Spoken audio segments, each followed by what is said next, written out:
Pemirsa, lalu bagaimana tanggapan dari pihak Richard Eliezer atas manuver Ferdy Sambo dan Putri Chandrawati yang terus-menerus mempertanyakan perubahan berita acara pemeriksaan dan apakah siasat ini dapat meringankan hukuman Ferdy Sambo dan Putri Chandrawati dari jerat hukum maksimal kasus pembunuhan berencana. Untuk membahasnya telah hadir di luar studio kuasa hukum Richard Eliezer, Roni Talapesi dan pakar hukum pidana Asep Iwan Irawan. Selamat malam Pak Roni dan juga Kang Asep. Mbak Rara, selamat malam Mbak Roni, Pas Roni. Oke, pertanyaan pertama ke Pak Roni terlebih dahulu. Pak Roni, di persidangan hari ini pihak Ferdy Sambo dan Putri Chandrawati terus mencecar klien Anda, salah satunya terkait konsistensi keterangan karena ada perubahan BAP. Bagaimana kuasa hukum merespon hal ini?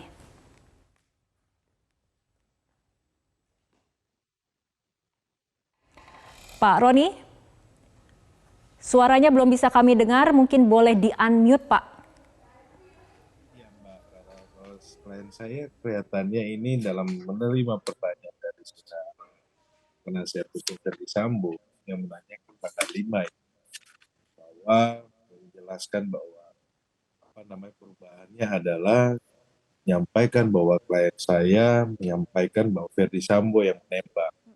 Ini karena tadi kalau kita lihat bagaimana mereka melakukan penekanan, menanyakan sehingga klien saya menyampaikan bahwa itu adalah yang disampaikan adalah Ferdy Sambo terdakwa menembak. Tetapi kami sudah mengecek BAP dari saudara Richard Eliezer, di mana tanggal 5 itu masih didampingi oleh pengacara dari Ferdy Sambo, nama Nahos. Situ kan tidak pernah menjelaskan bahwa Ferdy Sambo yang menembak Richard Eliezer. Ini masih skenario loh, ini masih berbohong. Ini perlu kita klarifikasi ya. Jadi tidak benar itu bahwa di BAP yang disampaikan oleh pengacara Ferdy Sambo yang menjelaskan bahwa saya menyampaikan bahwa menembak itu semuanya itu adalah Ferdy Sambo. Ini kelihatannya misunderstanding dari klien saya ketika menerima pertanyaan dari saudara penasihat hukum. Itu yang pertama. Yang kedua, kami melihat bahwa yang mau diangkat ini adalah terkait dengan hal-hal kecil ya, bukan hal substansial. Pertama, kami terkait penembakan tutup mata buka mata. Menurut kami itu klien kami sudah sampaikan di buka persidangan bahwa dia menutup mata. Tapi mereka mengejar bahwa di BAP tidak menutup mata, menurut kami tidak substansi ya. Bahwa yang sebenarnya adalah di persidangan ya. Terus kemudian tadi ditanyakan mengenai bahwa PC dipegang sama Susi, kan klien saya sampaikan sudah memang melihat PC dipegang sama Susi, kemudian tetapi dia sampaikan bahwa dia melihat PC itu baik-baik saja gitu loh. Nah sebenarnya begini, ini yang mereka menunjukkan kepada publik bahwa sebenarnya mereka mau framing bahwa klien kami ini, klien saya ini tidak konsisten. Padahal catatan kami, saudara Ferdy Sambo, Putri Chandrawati, Kuat Maruf dan Ricky Rizal banyak merubah BAP-nya mereka. Jadi bukan klien kami, tapi jadi begini loh. Poin pentingnya adalah tidak substansi, kemudian apa yang disampaikan oleh Richard Eliezer itu sudah sesuai fakta dan sudah logis secara hukum ya, menjadi peristiwa pidana yang secara utuh. Nah, kalau mereka menyampaikan hal-hal kecil yang tidak disampaikan, ini seperti mereka menyampaikan klien saya seolah-olah harus merekam semua detail peristiwa. Ya.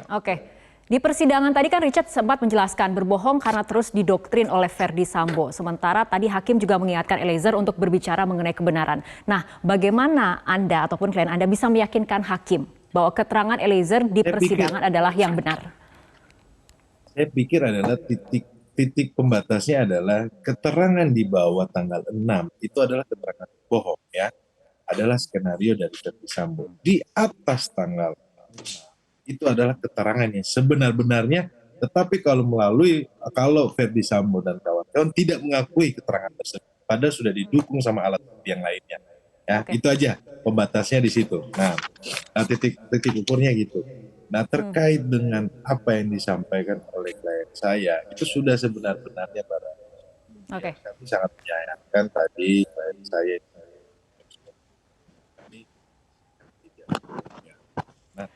ketika klien saya sudah menyampaikan sesuatu tunjuk seperti itu ya sudahlah. Kita sih prinsipnya bahwa saya pikir berpikir majelis hakim dan tidak karena keterangan yang tadi adalah keterangan Baik, yang Pak Roni. nanti Prof. Asep yang sampaikan.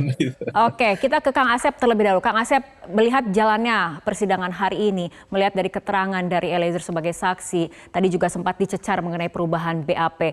Ini bagaimana dampaknya terhadap Eliezer, terutama dari sisi keyakinan hakim melihat validasi kesaksian dari Eliezer itu sendiri? Ya, kalau 183 mengatakan hakim yakin karena alat bukti. Alat bukti itu ada 5, satu itu. Nah, tadi saya lihat itu 17 Agustusan, rebutan itu, mainan gitu, panjat pinang gitu. Panjat pinangnya BAP, padahal BAP itu pasal 75 KUHP mengatakan seluruh pemeriksaan di polisi itu dengan BAP. Nah, dasar BAP itu menjadi dakwaan. Di pengadilan itu 142, 143, 197 dasarnya surat dakwaan. Musribu BAP beda-beda. Sekali lagi, musribu BAP beda-beda. Saya ulang, musribu BAP beda-beda ya. Kalau di persidangan berbeda boleh ada 163. Jadi yang dipakai betul tadi ketua majelis. Yang dipakai itulah fakta persidangan, bukan BAP ya. Hakim tidak terikat oleh BAP, hakim terikat oleh fakta persidangan. BAP boleh sama, boleh. Jadi bukan acara pencocokan BAP. Ini kayak sidang niaga, pencocokan piutang. Jadi saya bilang, ini rebutan kerupuk apa rebutan apa nih orang-orang ini? Satu itu. Yang lebih lucu lagi, konsistennya tadi membicarakan BAP. BAP memang ada masalah, tapi kalau untuk kliennya Mas Roni, ya BAP-nya kan dibagi 2. BAP sebelum waktu kebohongan dan BAP setelah itu. Jadi hakim akan terikat keyakinannya menilai kesesuaian 185 ayat 6 ya, yaitu kesesuaian satu dengan yang lainnya. Nah, tinggal dinilai. Sederhananya gini, 4 yaitu PC, FS, KM, RR. Silahkan pendapat apapun di ruang persidangan, ya fakta persidangan. Juga silahkan pendapat apapun, nanti hakim akan menilai.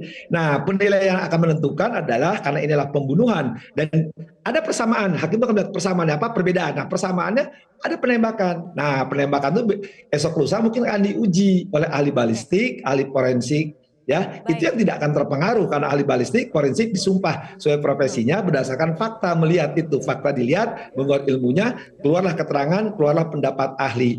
Jadi soal BAP sekali lagi itu kerupuk namanya. Oke.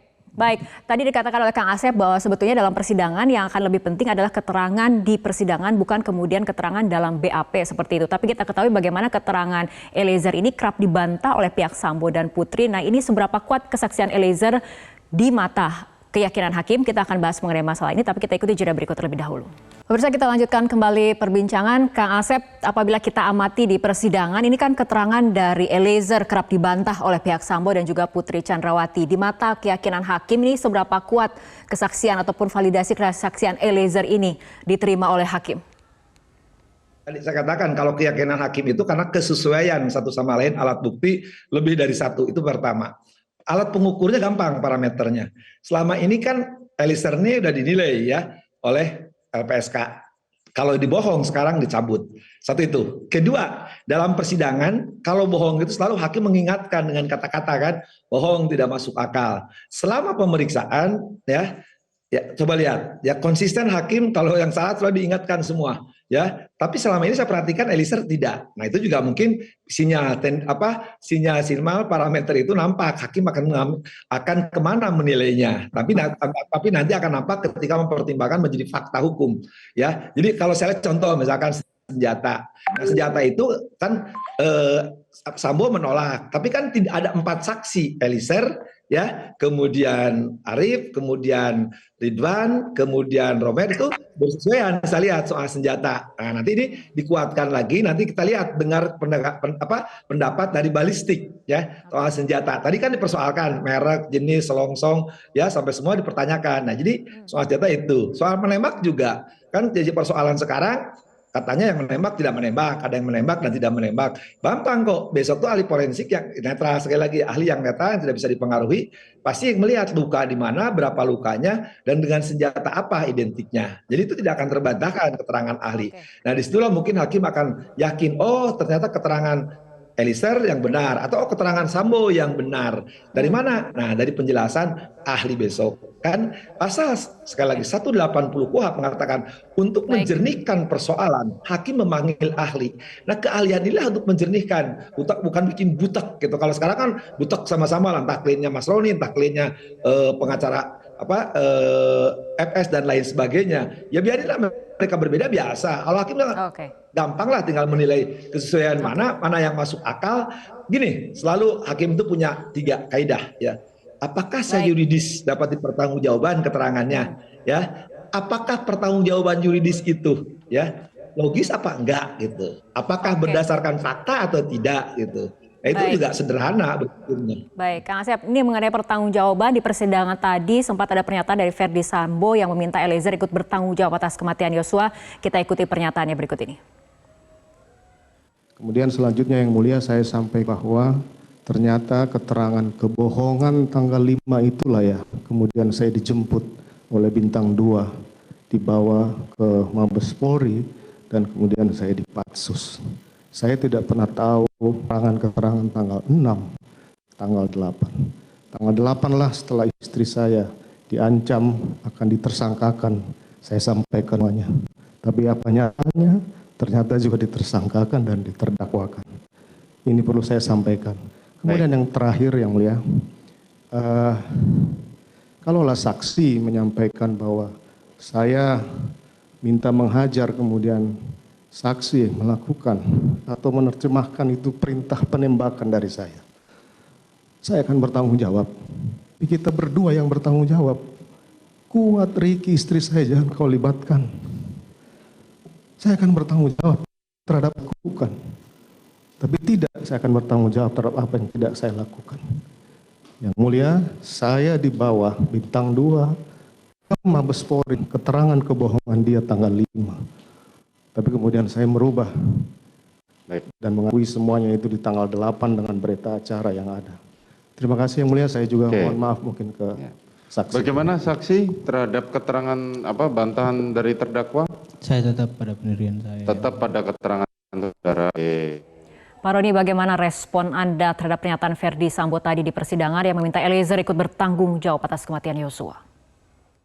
Iya, Mbak Rara, dari awal klien saya sampaikan bahwa dia siap bertanggung jawab ya. Tanpa saudara Verdi Sambo menyampaikan, klien saya dari sejak awal kasus ini sudah secara kesatria, secara terbuka, sudah minta maaf, minta ampun, siap bertanggung jawab ya. Jadi ini jangan dibalik seolah-olah bahwa nanti ini pertanggungjawabannya dari Verdi Sambo, itu ya. Nah, terkait yang disampaikan oleh yang tadi karena BAP tanggal 5, ini perlu kita klarifikasi ya. Bahwa tidak benar. Di tanggal 5 itu BAP klien saya tidak pernah menyebutkan Verdi Sambo yang menembak terdakwa. Nah ini kalau saya lihat ini kan seperti mau menjebak klien saya sehingga klien saya ini di pertanyaan kemudian menjawab bahwa klien saya ikut menembak. Mbak Rara, tadi klien saya sudah berulang kali menyampaikan dia ini didoktrin 1 bulan. Kemudian dia sekarang harus mengulang kembali menceritakan di BAP pasca dia mengaku ya tanggal 6. Tapi kalau di bawah tanggal 6 itu adalah skenario gitu loh. Nah terkait yang Verdi Sambo sampaikan bahwa karena di bawah sama Jenderal Bintang 2, kalau kita kembali lagi pertama kasus ini kan siapa yang coba menutupi kasus ini kan? Sudah dorongan publik sangat tinggi, Bapak Presiden sudah bicara sampai 4 kali, kemudian ini kan semua sudah terlihat sampai sehingga publik muak dan publik merasa bahwa ini yang ditutupi, ada hal inilah yang membuat saudara Verdi Sambo menjadi terdakwa hari ini. Jadi jangan menyalahkan Richard Eliezer. Nah, hal ini kan klien kami kan sudah sampaikan dari awal bahwa dia siap bertanggung jawab dalam proses ini juga pun yang menjadi keterangannya dia inilah yang menjadikan suatu peristiwa pidana yang utuh ya sehingga ada perkara ini sampai di persidangan. Itu Mbak Rara. Oke, baik, kita kembali ke Kang Asep. Singkat saja, melihat strategi yang dimainkan oleh pihak Verdi Sambo dan Putri di persidangan hari ini, kemudian tadi dicecar mengenai perbedaan keterangan di BAP dan kemudian tadi sudah dijelaskan oleh Kang Asep bahwa kemudian hakim memang akan mengamati kesesuaian ataupun keselarasan keterangan dengan satu sama lain dan dengan faktor-faktor lainnya seperti itu. Ini bagaimana Anda melihat strategi ini di mata hakim sendiri, Kang Asep? Strategi apapun ya karena hakimnya udah pinter, udah tahu nggak bisa dikadalin, satu itu. Nah yang menarik adalah pertanggungjawaban tadi yang dikatakan oleh Sambo bahwa kita bertanggung berdua gitu. Jadi hati-hati ya kan dakwaannya penyertaan soal di pidana itu begini, Mbak Rara, ya siapa berbuat apa, apakah dapat dipertanggungjawabkan. Nah ketika dipertanggungjawaban itu ada buku 1 KUHP. Alasan memperingan, memperberat, dan menghapus. Pertanggungjawaban bisa hapus. Di antaranya karena undang-undang, karena terpaksaan, atau perintah jabatan. Nah, ada asas ini. Yang orang melupakan asas hukum ya. Idamun dat kui ibet dar is pero nula culpa es lui parere neset it. Seorang tidak dapat dipertanggungjawabkan, tidak dapat dipidana. Sekali dapat dipidana seorang kalau melaksanakan perintah jabatan. Jadi kalau seseorang itu nanti melaksanakan perintah jabatan, maka dia bisa hapus jabatan. Kedua, masalah pertanggungjawaban juga ada asas yang orang-orang tidak pernah hafal. Kuiman dat ipse pelise pidetur. Ya. Seseorang yang merintahkan orang melakukan perbuatan, maka dialah yang bertanggung jawab. Karena yang diperintah adalah alat. Jadi itu pertanggungjawaban akan hapus karena perintah jabatan ya diatur pasal 51. Ya, jadi itu harus sekali lagi hati-hati. Jadi strategi apapun soal pertanggungjawaban pidana akan melekat kepada mereka yang memerintahkan perbuatan. Oke. Baik, Kang Asep dan juga Pak Roni, kita lihat bagaimana kemudian jalan persidangan berikutnya. Terima kasih telah bergabung bersama kami malam hari ini dalam Top News.